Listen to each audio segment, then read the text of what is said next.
The trial was brief. She sat in a gray suit, eyes hollow, jaw tight. When the verdict came, guilty of fraud and identity theft, the courtroom stayed silent. The twins didn't look at her. They looked at him. The father's hand stayed clasped, still and strong. He didn't celebrate, didn't sigh, just blinked once slow, as if releasing 10 years of breath he'd been holding in. Afterward, reporters called it a family tragedy turned lesson. He called it Tuesday. Outside light pulled on wet pavement, and the twins waited by his old pickup. His daughter handed him coffee. "You never stopped believing, did you?" she asked. He shook his head. "I stopped hoping for perfection, but not for people." They drove in quiet, wind humming through the cracked window. The road curved toward the same house that once locked him out. The new owners had repainted the porch, planted white roses along the fence. He parked across the street and stared for a moment. "We built all this once," he said softly.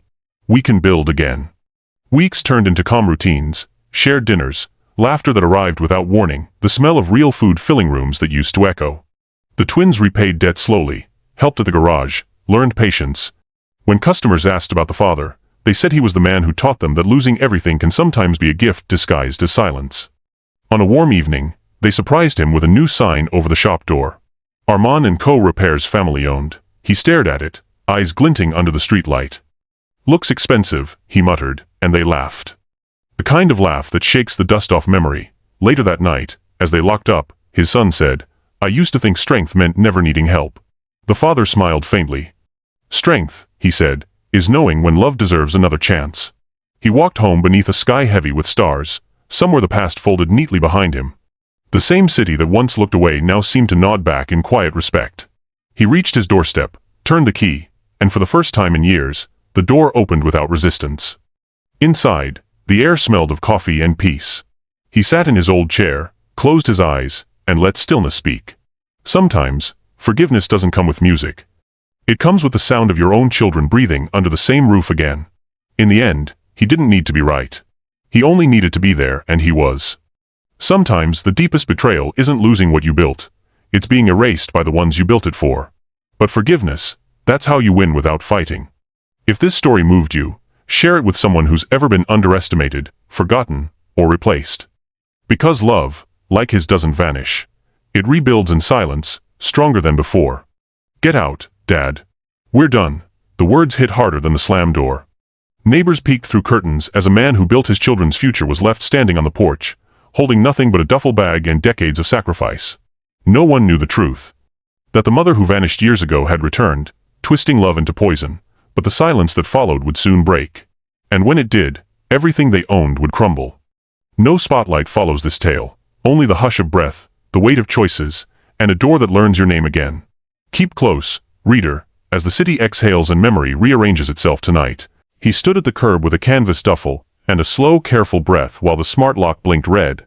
Inside, footsteps moved, curtains stirred, and his own house kept its face straight like a stranger. The evening had that thin chill that sneaks under collars. He adjusted his coat, pinched a wrinkle from the sleeve, tried the bell again. Nothing. A neighbor's dog barked, then the street fell quiet. The kind of quiet that makes you hear your heartbeat. Across the hedges whispers floated. People said the twins had finally cut him off. Some said he had been controlling. Others said he was broke and hiding it. He swallowed, not from anger, just from the taste of metal that comes with humiliation. His phone buzzed, then stilled. A message had come earlier to collect his things and leave the key. Now his key did not even fit the story of his life. The porch light burned clinical and bright. He blinked once, twice. He could see the hallway mirror reflecting a slim silhouette, then another, both frozen. His children stood there close enough to feel him on the other side, far enough to let a system speak for them. He lifted his hand and let it fall. No begging, no scene. He was not built for scenes. He was built for staying. A rideshare rolled past. The driver's eyes lingered. More murmurs joined the air, soft and sticky. People guessed there had been money fights, that the mother had returned and set things straight. His jaw tightened, then eased. The truth was heavier and stranger than that. He lifted the duffel, felt the pull on an old shoulder, and stepped off the porch. Each step was measured. The walkway gravel shifted under his shoes, crisp as dry salt. Streetlights hummed. He remembered the twins at one, fists like starfish, milk-sweet hair, a house that smelled of detergent and coffee, and the day their mother left without a shadow on the floor. At the corner he paused. A breeze tasted like rain. He looked back once, memorizing the windows for what they were now, glass and distance. Shame rose, then settled. He almost smiled. People think endings arrive like doors slamming. Often they arrive like a lock that simply stops believing in you. He kept walking. Somewhere a siren sighed. He adjusted the strap, squared his shoulders, and let the city swallow the sound of him. For now, that was the story. What nobody knew was how long he had been bracing for this exact quiet and why. He rented a room above a barber shop that smelled of talc and oil. A crib on milk crates, foam on the radiator, bottles at 2. When the twins cried in stereo, he swayed with both. A slow dance no one saw. At dawn he ironed a shirt on a towel and whispered, "Stay with me, Day." Down on the sidewalk, barbers lifted the gate. People watched him strap 2 carriers on. One man muttered, "A mother ought to be there." He let the words pass. He worked days at the warehouse, nights driving a shuttle. The twins napped to conveyor belts and the hush of lanes at night. When the supervisor cut hours, he traded weekends for overtime and learned to hear their breathing even in dreams. There were burnt pots, missed bills, a winter without heat, counting cloud smoke. He taught bargains with the world. Please and thank you opened tight doors, sore throats like honey. Bad days needed walks. He saved coins in a jar that clicked, and told stories that kept fear behind the couch. On Sundays he braided hair badly and made moon pancakes. When school arrived he walked them and wearing a shirt too big. He signed papers and noticed the blank line for mother. He joined meetings, folded programs, wiped paint from tiny nails. A teacher whispered, "Try counseling." He picked up another shift. They grew tall as Eli sunflowers. Violin and algebra side-eye for pity. Drawings on the fridge until the tape yellowed. When teens called him old-fashioned, he laughed and fixed his tie. He taught them to read statements, asked 3 times before signing. Notice how predators smiled first. College came with bright letters. Scholarships covered most. He sold his father's watch for the rest. At the pawn counter he exhaled, did not blink. That night, he stood by their doors, listening to the wind of sleep. "Go further," he whispered, and tucked the coin jar into an envelope marked emergency only. People told a simpler story about him. The man kept his word. Someone said the mother had moved states, found God, or someone richer. He watched the twins leave with suitcases that rolled and waved until the elevator side shut. Distance polished their voices. Home on breaks, they corrected recipes, rolled eyes at his lists. First jobs became quick promotions. New apartments, new friends, the shine of fresh money. Photos appeared with her smiles leaned toward another lens. At one frame's edge, woman's hair caught the light like an old memory. His heart paused, then returned to work. "People change," he said, and turned off the kitchen light. He never asked them to choose sides. He had given them a bridge. On a cold Tuesday, a letter arrived without a return address. The paper smelled of perfume. "Hello?" it read. "It has been too long. Let me explain." He refolded the page and set it under a mug. Outside, tires hissed on wet asphalt. A small knot tightened, and waited for the door that would open next. White. The twins came home that spring, taller, sleek with city habits. They wore new scents, new certainties. At dinner, they spoke of a woman who had found them online. Their mother, her version of the past, was soft-edged, missing the long nights and the empty fridge. He listened, smiled when he should, nodded at words that bruised quietly. She arrived a week later, same amber hair, same charm that could fold a room. She called him Armin, not Ari, and told the twins he had hidden her letters. They looked at him like a photograph that no longer matched. He rubbed the back of his neck, searching for air. The room smelled of perfume and lemon wipes. At first it was small calls that ended when he entered the room, whispers about investments she promised to manage. Then came the shift. The twins moved their things out, claiming they needed independence. He helped carry boxes anyway. "You'll always have a place here," he said, though the echo of the words hurt more than he expected. Weeks turned to months.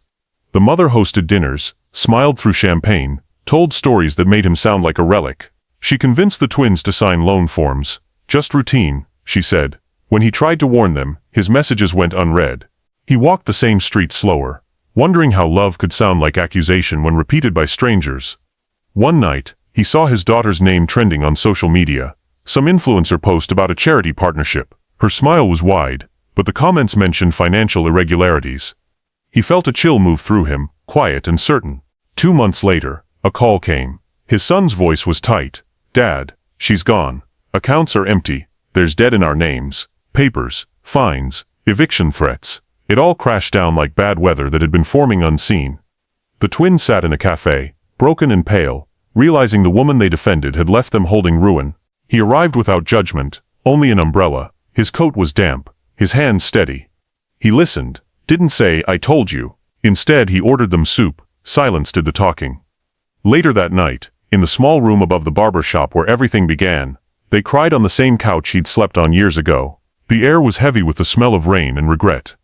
The son asked for forgiveness, had an age limit. The father looked at the floor, thumb rubbing the seam of his cuff. "Forgiveness," he said, "isn't a gift. It's the rent we pay to stay human."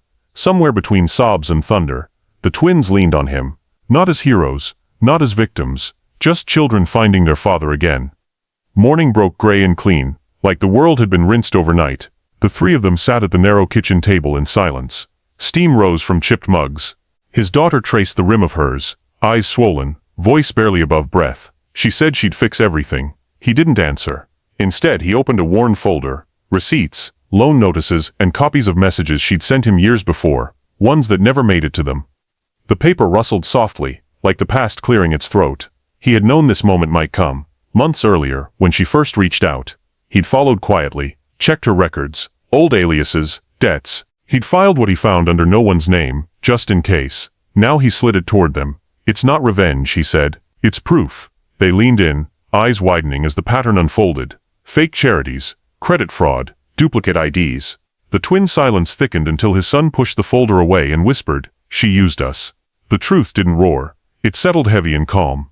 Outside, traffic murmured, a steady pulse of the indifferent world. By afternoon they were at the police station. He stood behind them, letting them speak. The detective, a woman with a clipped tone, nodded as the story poured out. Evidence cross-checked, names matched, and the warrant went out before sunset. No cheers, no drama, just a slow machinery of consequence moving forward. News spread fast. Neighbors who once whispered pity now watched him differently. He still nodded at them on his morning walks. A quiet man with a tired grace. That evening he passed the diner window and caught sight of himself in the reflection. Older, yes, but still standing straight. Days later, a call came. She'd been caught trying to flee the state with counterfeit passports. The twins listened to the update like people hearing the last verse of a long, cruel song. No satisfaction, just release. His daughter said she wanted to see her one last time, but he stopped her gently. "Closure isn't a visit," he said. "It's a decision."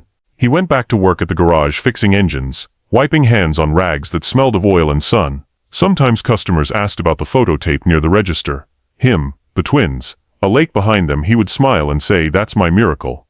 Before returning to the work that kept his hands honest, the twins started rebuilding slowly. His son took a local teaching job. His daughter volunteered at a youth center.